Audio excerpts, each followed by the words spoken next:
আদর্শ সমীকরণ দেখো তো বৃত্তের আদর্শ সমীকরণের বৈশিষ্ট্য এক্স এবং ওয়াই দুই চলকের দ্বিঘাত সমীকরণ। ভাই এটা তো আগেই বলছি, বৃত্তের সমীকরণ অবশ্যই দুই চলকের দ্বিঘাত সমীকরণ, একটা চলক এক্স একটা চলক ওয়াই এবং দুইটারই পাওয়ার থাকবে square, x square y square.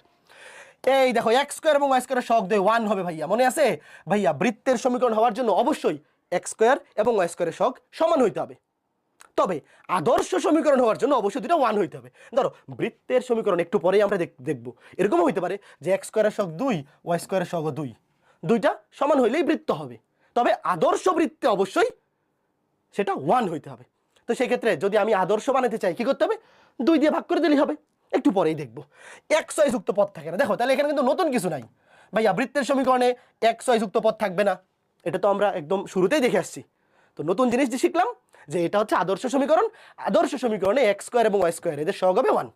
এখন মনে রাখবা এই যে আমরা কেন্দ্র ব্যাসার্ধ বের করা শিখছি, এটা শুধুমাত্র আদর্শ সমীকরণের বেলায় প্রযোজ্য। দেখো কেন্দ্র মাইনাস জি মাইনাস এফ, মনে রাখবা কেন্দ্র মাইনাস জি মাইনাস এফ এবং ব্যাসার্ধ root over of g square plus f square minus c, এটা শুধুমাত্র বৃত্তের আদর্শ সমীকরণের বেলায় প্রয়োগ করা যাবে, অন্য ক্ষেত্রে যাবে না। তো যদি এরকম থাকে কোনো একটা বৃত্ত যে এক্স স্কয়ারের সহগ 2 ওয়াই স্কয়ারের সহগ 2, আগে অবশ্যই সমীকরণটাকে 2 দিয়ে ভাগ করে আদর্শ সমীকরণ বানাইতে হবে।